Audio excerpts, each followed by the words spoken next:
In this video, I'll show you how to download TVClock on your smart TV.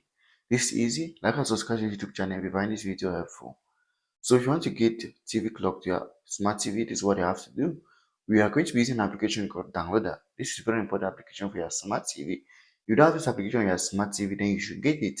If you want it, check the description of this video. There is a link there that's going to guide you to get Downloader on your smart TV. So once you get Downloader, you're going to launch it, and then it's going to come over to this dashboard here.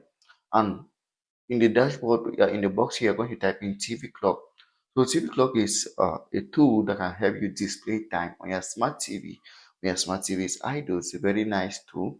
Alright, so to download, you just come to the search bar, tap for TV clock, type TV clock, and come over to search bar here and go ahead and search.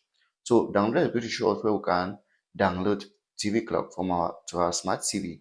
And here are the various options, but I'll recommend this second option here from app. For this option here is the application.